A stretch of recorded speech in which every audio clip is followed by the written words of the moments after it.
Hello दोस्तों, स्वागत है मेरे इस यूट्यूब चैनल पर। दोस्तों, आशा करते हैं आप लोग अच्छे होंगे, घर पर होंगे, सेफ होंगे और सुरक्षित होंगे। और बाकी बढ़ते हैं वीडियो की तरफ। देखिए, आज की वीडियो आपके लिए बहुत ख़ास होने वाली है, क्योंकि आज की इस वीडियो में हम polytechnic second semester electrical engineering के या फिर इलेक्ट्रॉनिक्स इंजीनियरिंग के या फिर सिविल इंजीनियरिंग के जितने भी स्टूडेंट हैं, तो खासकर यहाँ पे हम इलेक्ट्रिकल और इलेक्ट्रॉनिक्स की बात करेंगे। तो देखिए, इस इलेक्ट्रिकल इंजीनियरिंग के जो सब्जेक्ट है बेसिक ऑफ इलेक्ट्रिकल, आज हम इसके बहुविकल्पी टाइप क्वेश्चन के पार्ट 2 के बारे में बात करने वाले हैं। तो आज हम यहाँ पे पार्ट 2 के बारे में बात करेंगे, और इसका पार्ट 1 हमने अपलोड कर दिया है चैनल की प्लेलिस्ट में, जा करके आप देख लीजिएगा। और बाकी देखिए, वीडियो को शुरू करने से पहले आपको बताते चलें कि आपको वीडियो को ज़्यादा से ज़्यादा लाइक करना है और चैनल को ज़्यादा से ज़्यादा सब्सक्राइब करिए, और वीडियो को शेयर भी ज़्यादा से ज़्यादा करें, ताकि हमारा जो फैमिली है और बड़ा हो सके और हम आपके लिए और कुछ बेहतर कर सकें। बाकी देखिए यहाँ पे क्या है। यहाँ क्वेश्चन नंबर 1 देखिए क्या है कि किरचॉफ का धारा का नियम लागू होता है। देखिए, किरचॉफ के जो हमारे वैज्ञानिक किरचॉफ थे, सर किरचॉफ जो थे हमारे, उन्होंने 2 नियम दिए थे। पहला नियम था लूप धारा का नियम था, और दूसरा नियम था लूप का नियम। तो देखिए, यहाँ पे जो वैज्ञानिक किरचॉफ थे, उन्होंने जो हमारा धारा का नियम दिया था वो जंक्शन से संबंधित था, और लूप का नियम किससे संबंधित था? एक प्रकार का लूप था, उसमें हम जैसे सर्किट होता है तो उसमें प्रत्येक लूप होते हैं, मेश होती है, तो उसमें हम धारा आई का वैल्यू याद करते हैं। तो वो मतलब वो अलग ही चीज़ था, और ये किरचॉफ का धारा का नियम अलग चीज़ है। यहाँ पे हम क्या करते हैं, इससे कोई संधि पे, कोई जंक्शन पे धारा, अगर यहाँ जैसे मान लीजिए यहाँ पे कोई धारा है, यहाँ पे मान लीजिए आई मान की धारा जा रही है, तो यहाँ पे हम जंक्शन पर ये धारा यहाँ पे ये भी आकर के मिलेगी, और ये भी धारा यहाँ पर आकर के मिलेगी, ये भी धारा यहाँ पर आकर के मिलेगी। तो यही हमारा धारा का नियम था। कहने का मतलब सीधा आशय है कि आने वाली धाराओं का मान और जाने वाली धाराओं का मान क्या होता है, आपस में बराबर होता है। किरचॉफ का नियम यही कहता है। तो यहाँ पे देखिए, जो किरचॉफ का नियम है उस किससे संबंधित है? संधि से, यानी कि जंक्शन से संबंधित है। और बाकी यहाँ से क्वेश्चन और बन सकता है कि जो हमारा किरचॉफ का नियम होता है वो किस सिद्धांत पर कार्य करता है? तो हमारा जो आवेश संरक्षण होता है उसी के सिद्धांत पर ये कार्य करता है। तो आप यहाँ से इस क्वेश्चन का भी आप नोट करते चलिएगा। बाकी क्वेश्चन नंबर 22 देखिए क्या है कि धारिता की इकाई होती है। तो देखिए, धारिता जो होती है उसकी इकाई क्या होती है? फैरेड भी होती है, नैनो फैरेड भी होती है, पिको फैरेड भी होती है, ऑल ऑफ दीज, यानी कि ऑल ऑफ दीज होते हैं। तो यहाँ पे अगर हम फैरेड की धारिता की बात करें, तो देखिए, जो संधारित्र होता है, तो आवेश ग्रहण करने का जो गुण होता है वह क्या कहलाता है?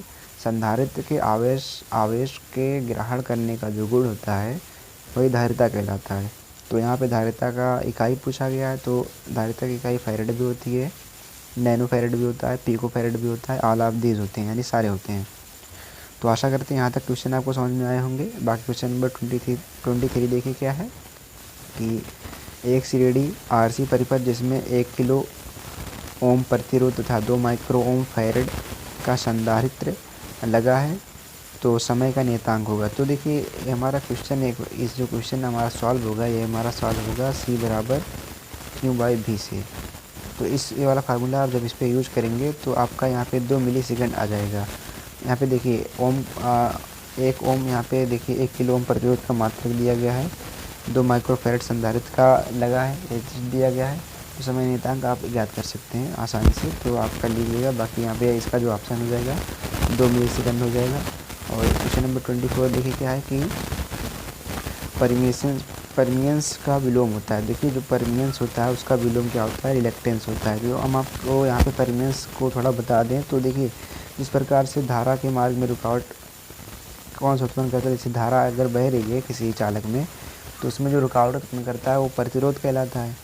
तो इसी प्रकार से यदि चुंबकीय क्षेत्र कहीं या फिर चुंबकीय क्षेत्र कहीं उत्पन्न हो रहा है, तो उसके मार्ग में जो रुकावट उत्पन्न करता है वही हमारा परमियंस कहलाता है। तो परमियंस का विलोम क्या होता है? रिलेक्टेंस होता है। तो आप इसको भी याद करते चलिएगा। और 25 देखिए क्या है कि यदि 2 कुंडलियाँ जिनका प्रेरकत्व 2 कुंडलियाँ इनका स्वप्रेरकत्व 4 मेगाहर्ट्ज तथा 9 मेगाहर्ट्ज है, तथा दोनों के बीच युग्म गुणांक 0.5 है, तो इनके बीच अन्योन्य प्रेरकत्व होगा। तो देखिए, इनके बीच अन्योन्य प्रेरकत्व हमारा 3 मेगाहर्ट्ज होगा। तो आप यहाँ से इसको याद करते चलिएगा। और आशा करते हैं सारे क्वेश्चन आपको समझ में आए होंगे। बाकी बढ़ते हैं क्वेश्चन नंबर 26 की ओर। और आपको हम बताते चलें कि ये जो क्वेश्चन आपको करा रहे हैं मिश्रित क्वेश्चन है, यानी कि सब चैप्टरों से मिला कर के क्वेश्चन आपको करा रहे हैं। तो आपका जैसे आपको पता है कि एग्ज़ाम ऑनलाइन 2021 का होने वाला है, तो इसमें से हर चैप्टर से क्वेश्चन पूछा जाएगा, तो इसीलिए आपके लिए मिश्रित क्वेश्चन लेकर के आपको करा रहे हैं। बाकी देखिए 26 क्या है कि कुंडली में विद्युत वाहक बल उत्पन्न होता है। तो कुंडली में विद्युत वाहक बल उत्पन्न होता है यदि उसका फ्लक्स, देखिए यदि फ्लक्स जो है इंक्रीज कर जाएगा तब भी कुंडली में विद्युत वाहक बल उत्पन्न होगा, और यदि डिक्रीज कर जाएगा तब भी उत्पन्न होगा, और सडनली यानी अचानक से 0 हो जाएगा तब भी उत्पन्न होगा। तो इसमें जो इसका आंसर हो जाएगा ऑल ऑफ दीज हो जाएगा। बाकी यहाँ पे देखिए क्वेश्चन नंबर 27 क्या है कि किसी चुंबकीय पदार्थ में हिस्टैरिसीस परिवर्तित हो जाता है। देखिए जो चुंबकीय पदार्थ होता है उसमें जब हिस्टैरिसीस परिवर्तित होता है तो हमारा हीट के कारण होता है। तो यहाँ से इसका जो ऑप्शन हो जाएगा 27 का ए हो जाएगा। और 28 देखिए क्या है कि किसी साइन वेव की आवृत्ति विलोम होती है। तो साइन वेव की जो आवृत्ति होती है वो अगर विलोम होती है तो केवल टाइम पीरियड की विलोम होती है। तो आप यहाँ से इसको भी 28 क्वेश्चन को भी याद करके चलिएगा कि जो साइन वेव की आवृत्ति होती है वो टाइम पीरियड की क्या होती है, विलोम होती है। और 29 देखिए क्या है कि शुद्ध प्रेरकीय परिपथ का शक्ति गुणांक होता है। तो शुद्ध प्रेरकीय जो परिपथ होता है उसका शक्ति गुणांक हमेशा क्या होता है, 0 होता है। तो यहाँ से इस क्वेश्चन को भी आप अपने माइंड में रखिएगा। और आशा करते हैं यहाँ तक सारे क्वेश्चन आपको समझ में आ रहे होंगे। अगर कहीं प्रॉब्लम होती है तो कमेंट बॉक्स आपके लिए बना होता है, कमेंट्स करिएगा और बताइएगा कि हाँ सर यहाँ पे हमें प्रॉब्लम हो रही है, तो हम आपकी प्रॉब्लम का क्या करेंगे, समाधान करेंगे। बाकी 30 देखिए क्या है कि शुद्ध प्रतिरोधी परिपथ का शक्ति गुणांक होता है। देखिए शुद्ध प्रतिरोधी जो हमारा परिपथ होता है उसका शक्ति गुणांक क्या होता है, 1 होता है। तो यहाँ पे क्वेश्चन को थोड़ा सा याद करने की आपको ज़रूरत ये है कि यहाँ पे शुद्ध प्रेरकीय परिपथ का पूछा है तो 0 हो गया। अब यहाँ शुद्ध प्रतिरोधी परिपथ का पूछा है तो मतलब यहाँ पे क्या हो जाएगा, 1 हो जाएगा। तो क्वेश्चन को थोड़ा सा घुमा फिरा के पूछ सकता है, तो आप इसको थोड़ा अच्छे से याद करिएगा, अच्छे समझिएगा ताकि आपका एग्ज़ाम में क्वेश्चन गलत ना हो पाए। बाकी 31 देखिए क्या है यहाँ पे कि शुद्ध धारितीय परिपथ का शक्ति गुणांक होता है। तो शुद्ध धारितीय, अब यहाँ पे देखिए धारितीय परिपथ की बात किया है तो यहाँ पे 0 होता है। तो प्रेरकीय और धारितीय इनका जो होता है शक्ति गुणांक 0 होता है। बाकी जो प्रतिरोधी परिपथ का होता है 1 होता है। तो इसको आप ऐसे थोड़ा सा याद कर सकते हैं। बाकी कोई यहाँ पे देखिए क्वेश्चन नंबर क्या लिखा गया यहाँ पे, एक चित्र यहाँ पे बनाया गया है कि चित्र 10.1 के अनुसार दिए गए परिपथ को देखकर प्रश्न 32 से 41 तक के उत्तर देना है। तो यहाँ पे इस चित्र को देखना है। देखिए यहाँ पे एक परिपथ दिखाया गया है और इसको देख करके यहाँ पे सारे क्वेश्चन का उत्तर देना आपको। तो देखिए क्वेश्चन इस टाइप से भी आपसे पूछा जा सकता है एग्ज़ाम में, क्योंकि ये बेसिक आप प्रैक्टिकल के स्टूडेंट हैं आप, तो कुछ ना कुछ तो परिपथ से संबंधित चीज़ें होंगी ही। सारे क्वेश्चन थ्योरिकल नहीं होंगे, कुछ न्यूमेरिकली क्वेश्चन भी होंगे। तो देखिए कैसे होगा, किससे हम सॉल्व करेंगे न्यूमेरिकल क्वेश्चन को। तो पहले परिपथ को ध्यान से देख लीजिए। यहाँ पे देखिए 2 ओम और 3 ओम और 6 ओम परिपथ क्या है, यहाँ पे जोड़े गए हैं, प्रतिरोध जोड़े गए हैं। 9 ओम का प्रतिरोध यहाँ पे लगा है, 10 वोल्ट का विभवांतर यहाँ पे लगा है और यहाँ पे धारा नहीं दी गई है। तो देखिए क्या करना है, यहाँ पे 32 देखिए क्या है कि 9 ओम प्रतिरोध में प्रवाहित धारा। तो यहाँ पे जो हमारा 9 ओम प्रतिरोध है आपको दिख रहा होगा कि यहाँ पे है ए और बी के बीच में, तो उसमें प्रवाहित होने वाली धारा। तो देखिए जब 9 ओम के प्रतिरोध में प्रवाहित होने वाली धारा पूछ रहा है तो आर का मान यहाँ पे 9 दिया गया है। और यहाँ पे देखिए जो हमारा विभवांतर है यहाँ पे 10 वोल्ट का विभवांतर देखिए केवल 10 वोल्ट का है, तो मतलब 10 वोल्ट यहाँ भी होगा, यहाँ भी होगा, सारे प्रतिरोध के साथ 10 वोल्ट का विभवांतर होगा। तो यहाँ पे देखिए आर का वैल्यू दिया गया है 9, विभवांतर दिया गया है 10।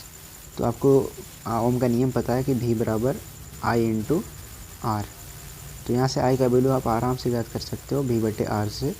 तो V का वैल्यू यहाँ पे अगर 10 रखते हो और यहाँ पे R का वैल्यू 9 रखते हो, जब भाग दोगे तो लगभग 1 पॉइंट कुछ करके आएगा, तो समथिंग करके। तो यहाँ पे 1 पॉइंट समथिंग करके ना लिख करके यहाँ पे 1 लिखा गया, तो इसका जो राइट आंसर हो जाएगा 1 हो जाएगा। तो आप आशा करते हैं क्वेश्चन आपको समझ में आया होगा। इसमें क्या करना था, ओम के नियम का फार्मूला अप्लाई करना था, I का वैल्यू याद कर लेते।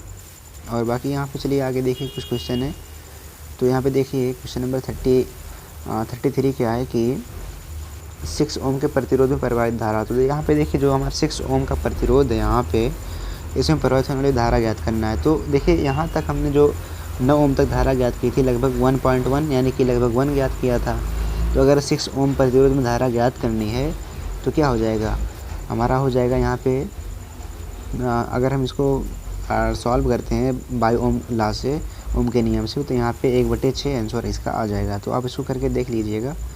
और बाकी बढ़ते हैं यहाँ पे 34 की तरफ। तो यहाँ पे देखिए 34 क्या है कि 2 ओम प्रतिरोध में प्रवाहित धारा। 2 ओम के प्रतिरोध देखिए यहाँ पे लगाए गए हैं। तो इसमें अगर प्रवाहित होने वाली धारा आपको ज्ञात करना है तो आपको यहाँ पे ओम का नियम अप्लाई करना पड़ेगा और आप इसमें धारा का वैल्यू ज्ञात कर सकते हैं। तो यहाँ पे जो धारा का वैल्यू आएगा वो कितना आएगा, 1/2 एम्पियर आएगा। आप इसको सॉल्व कर लीजिए। इसे क्वेश्चन नंबर 32 हमने बताया है, इसको भी आप कर लीजिएगा। और बाकी यहाँ पे चलिए देखिए आगे वाला क्वेश्चन क्या है कि 34 देखिए यहाँ पे क्या है कि किन्हीं 3 प्रतिरोध के एक क्रॉस विभवपात समान रहेगा। तो देखिए यहाँ पे 2, 3, 6 ओम जो लिखा गया है यहाँ पे, यानी यहाँ पे जो 2 ओम, 3 ओम, 6 ओम लिखा गया है, यानी हम अगर फिगर की बात करें यहाँ पे, यानी कि ये वाला 2 ओम, 3 ओम, 6 ओम, तो इनका जो इसमें विभवांतर होगा वो समान होगा। कैसे समान होगा, जैसा कि आपको पता है कि हमारा जो समांतर क्रम का संयोजन होता है उसमें धारा क्या होती है, अलग होती है, धारा का मान अलग होता है और विभवांतर क्या होता है, सेम होता है। विभवांतर हमारा क्या होता है, सेम होता है। तो अब इसमें 2 ओम, 3 ओम, 6 ओम के प्रतिरोध हैं। अब इसका जो विभवांतर होगा, 2 ओम में भी 10 वोल्ट का विभवांतर होगा और 3 ओम में 10 वोल्ट का विभवांतर होगा और 6 ओम में भी क्या होगा, 10 वोल्ट का विभवांतर होगा। तो देखिए यहाँ पे क्वेश्चन क्या कह रहा था कि किन 3 प्रतिरोधों के एक क्रॉस विभव पात समान रहेगा। तो यहाँ पे 2, 3, 6 ओम के लिए समान रहेगा, 9 के लिए तो नहीं रहेगा, जिसमें 9 है उसके लिए नहीं रहेगा। तो यहाँ पे ऑप्शन डी सही हो जाएगा। और देखिए अगर आप इसको थोड़ा सा और समझना चाहें क्वेश्चन नंबर 34 को, कि जो हमने आपको सॉल्व नहीं कराया था ये वाला, तो आप इसको ऐसे भी समझ सकते हैं कि यहाँ पे देखिए प्रतिरोध यहाँ पे समांतर क्रम में, मतलब यहाँ पे धारा क्या होगी, अलग अलग विभाजित होकर के जाएगी। तो अगर यहाँ से धारा देखिए 1 एम्पियर की जा रही है तो मतलब इसमें भी 1 एम्पियर जाएगा, इसमें भी 1 एम्पियर जाएगा, तो ऐसे करके अलग अलग करके जाएगा। तो इसीलिए इसका जो प्रवाहित धारा हो जाएगी 1/2 एम्पियर हो जाएगी। इसको ऐसे भी आप समझ सकते हैं। बाकी यहाँ पे देखिए क्वेश्चन नंबर 36 क्या है कि 2 ओम प्रतिरोध में धारा का प्रवाह होगा। तो यहाँ पे जो 2 ओम प्रतिरोध है फिगर में, धारा का प्रवाह कैसे होगा, तो देखिए यहाँ पे 2 ओम का प्रतिरोध आपको दिखा कि यहाँ पे है। तो 2 ओम के प्रतिरोध में धारा का प्रवाह देखिए कैसे होगा, सी से बी की तरफ होगा कि नहीं होगा। क्योंकि देखिए यहाँ पे अगर बैटरी को देखेंगे तो देखिए धारा हमारी हमेशा धन से ऋण की ओर जाती है। तो हमारे बैटरी का धन टर्मिनल ये वाला है और ऋण वाला ये वाला है। तो यहाँ से धारा ऐसे ऐसे करके जाएगी तो 2 ओम के प्रतिरोध में जाएगी इस प्रकार से। तो मतलब कहने का सी से बी की तरफ जाएगी, ना कि बी से सी की तरफ जाएगी। तो इसीलिए इसका जो ऑप्शन हो जाएगा C2B हो जाएगा। क्या हो जाएगा, C2B हो जाएगा। और क्वेश्चन नंबर 37 देखिए क्या है कि बैटरी द्वारा सप्लाई की गई धारा समान होगी। तो बैटरी द्वारा सप्लाई की गई धारा समान होगा तो किस में होगा, 1 एम्पियर में होगा। जो हमारा यहाँ पे बैटरी द्वारा सप्लाई की गई धारा समान होगी तो यहाँ पे देखिए 1 एम्पियर वाली धारा इसी में समान होगी, क्योंकि हमारा जो 9 ओम का प्रतिरोध है हमेशा श्रेणी क्रम में, मतलब श्रेणी क्रम में लगा ही है। तो उसमें कहना क्या है, तो इसी में क्या होगी, धारा समान होगी। क्योंकि आपने श्रेणी क्रम अगर संयोजन पढ़ा है तो उसमें आपने पढ़ा होगा कि जो धारा होती है श्रेणी क्रम संयोजन में समान रहती है, जबकि विभवांतर क्या होता है, अलग अलग रहता है। तो आप यहाँ से इसको समझ सकते हैं। और बाकी क्वेश्चन नंबर चलिए देखते हैं 38 क्या है। यहाँ पे देखिए 38 क्या है कि ए तथा बी के एक क्रॉस थेवेनिन तुल्य प्रतिरोध होगा। तो देखिए यहाँ पे जो थेवेनिन प्रमेय के बारे में बात कर रहा है कि थेवेनिन प्रमेय लगाइए और 9 ओम प्रतिरोध को हटा करके थेवेनिन प्रमेय लगाइए और तुल्य प्रतिरोध ज्ञात कीजिए। तो हम यहाँ पे अगर बात करें तो देखिए थेवेनिन प्रमेय कुछ ज़्यादा है नहीं, घबराने की कोई बात है नहीं। तो देखिए इसमें कह रहा है क्वेश्चन में परिपथ यहाँ पे दिया गया है, कह रहा है कि 9 ओम के प्रतिरोध 9 ओम वाले को हटा करके थेवेनिन तुल्य प्रतिरोध ज्ञात करना है। तो 9 ओम का प्रतिरोध हटा दीजिए और यहाँ पे आ जाएगा आर तुल्य। तो आर तुल्य जब यहाँ पे आ जाएगा तो ये 2 ओम, 3 ओम, 6 ओम जो समांतर क्रम में लगाए गए हैं प्रतिरोध, इनको आप हल कर लीजिए समांतर के नियम से। तो 1/2 लिखेंगे प्लस 1/3 लिखेंगे प्लस 1/6 लिखेंगे। अब जब इनको सॉल्व करेंगे तो क्या आ जाएगा, 2 3 6 क्या आ जाएगा यहाँ पे। तो यहाँ पे देखिए इसको सॉल्व करेंगे तो इसका लासा जो आ जाएगा कितना आ जाएगा, 2, इसे देखिए लासा निकाल लीजिए, 2 3 6। तो 2 3 6 यानी कि 3 गुणे 3 गुणे 2, तो 3 दूनी 6, 6 दूना 12 आ जाएगा। तो इस प्रकार से अब जब इसको सॉल्व करेंगे तो यहाँ पे आ जाएगा आपका, देखिए यहाँ पे कहाँ गया, 1 मिनट दिखाते हैं। यहाँ पे देखिए कि यहाँ पे 1 ओम आ जाएगा। तो जब इसको आप सॉल्व करेंगे आसानी से तो आपका 1 ओम आ जाएगा। और बाकी देखिए यहाँ पे आगे क्वेश्चन क्या है कि यदि 9 ओम के प्रतिरोध को लघुपथिक कर दिया जाए तो लघुपथिक धारा होगी। तो 9 ओम का अगर प्रतिरोध है उसको हम लघुपथिक करते हैं, लघुपथिक का मतलब समझ रहे हो, शॉर्ट सर्किट कर देंगे तो उसमें धारा क्या होगी। तो देखिए यहाँ पे 9 ओम का जो प्रतिरोध होगा,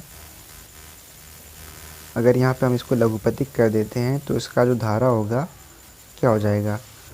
तो यहाँ पे देखिए अगर 9 ओम का प्रतिरोध यहाँ पे है, अब इसको अगर आप लघुपथिक यानी शॉर्ट सर्किट करते हैं 9 ओम के प्रतिरोध को, यानी कि यदि आप इस परिपथ को ऐसे बनाएंगे तब इस प्रकार से और इस प्रकार से, 1 मिनट, इस प्रकार से फिर इसके बाद यहाँ से ऐसे करके आकर के यहाँ पे जुड़ेगा। तो यहाँ पे शॉर्ट सर्किट हो गया यानी कि लघुपथिक कर दिया। तो अब देखिए जब हमने इसके पहले क्या ज्ञात किया था कि यहाँ पे 2 ओम 3 ओम 6 ओम के प्रतिरोध में धारा क्या होती है हमारी, 1 एम्पियर की जा रही थी यहाँ पे। तो देखिए यहाँ पे धारा 1 एम्पियर की होगी। और यहाँ पे जब हम धारा ज्ञात करेंगे तो हम इसमें फार्मूला लगाएंगे V बराबर I इंटू R। तो यहाँ पे जो फार्मूला हम लगाएंगे तो हमारा क्या हो जाएगा, यहाँ से 10 ओम निकल कर आ जाएगा। तो यहाँ पे जो इसका राइट आंसर हो जाएगा, कहाँ गया क्वेश्चन नंबर 39, यहाँ पे देखिए है। तो इसका जो राइट आंसर हो जाएगा 39 का 10 एम्पियर हो जाएगा।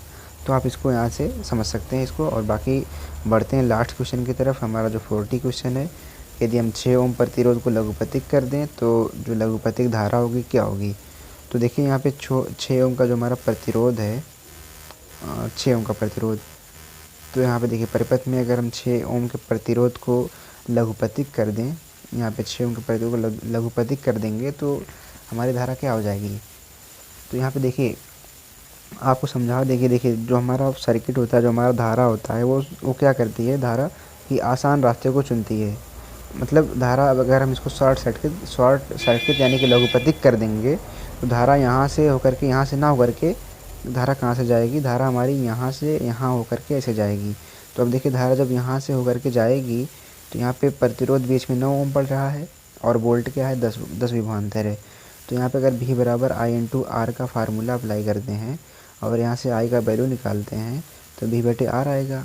और V का वैल्यू 10 है, R का वैल्यू 9 है, तो हमारा धारा क्या आ जाएगा, 10/9 आ जाएगा। तो इस क्वेश्चन का जो राइट आंसर हो जाएगा क्या हो जाएगा, 10/9 हो जाएगा। तो आशा करते हैं क्वेश्चन आपको समझ में आया होगा। और इसी प्रकार से क्वेश्चन नंबर 39 भी था, यहाँ पे लघुपथिक करना था। तो जब आप यहाँ पे देखिए 39 को फिर से समझ लीजिए कि जब आप इसको लघुपथिक करेंगे तो यहाँ पे देखिए धारा क्या होगी, यहाँ पे शॉर्ट सर्किट हो जाएगा। तो धारा यहाँ से करके ऐसे करके जाएगी। तो जब यहाँ पे देखिए 2 3 ओम 2 3 6 ओम को सब सॉल्व करेंगे तो आर का वैल्यू क्या आएगा, 1 ओम आएगा। सॉल्व किए थे आप और विभवांतर क्या था, 10 वोल्ट था और भी का मान यहाँ पे 10 वोल्ट है। तो अब जब यहाँ पे आई का वैल्यू निकालेंगे तो 10 एम्पियर नहीं आएगा। तो आप इसको ऐसे समझ सकते हैं। और आशा करते हैं यहाँ पे जितने क्वेश्चन हमने बताए हैं सारे क्वेश्चन आपको समझ में आए होंगे। और जितने क्वेश्चन आपको बताते चल रहे हैं सारे क्वेश्चनों की आप प्रैक्टिस करिए और सॉल्व करिए। और आपके लिए कुछ और बेहतर करने की हम सोच रहे हैं कि आपका जो है लाइव टेस्ट हो और लाइव आपको थोड़ा सा लेक्चर दें। तो देखिए हमारे क्या है कि हमारे पास अभी उतना सब्सक्राइबर है नहीं और व्यूज़ भी थोड़ा सा कम है। तो आपको क्या करना है, वीडियो को ज़्यादा से ज़्यादा शेयर करिए और सब्सक्राइबर को थोड़ा सा बढ़ाइए। क्योंकि देखिए हम आपके लिए ज़्यादा से ज़्यादा क्या कर सकते हैं, आपको अच्छा कंटेंट दे सकते हैं, पर सब्सक्राइबर बढ़ाने का काम और व्यूज़ बढ़ाने का काम ये तो आपका है। तो आप अपने फ्रेंड सर्कल में भी शेयर कीजिए वीडियो। अगर वीडियो आपको अच्छी लग रही है तो वीडियो को लाइक भी कीजिए और चैनल को कीजिए सब्सक्राइब। बाकी घर पे रहिए, सेफ रहिए, सुरक्षित रहिए। बाकी मिलते हैं आपसे अगली वीडियो में। Bye bye, take care.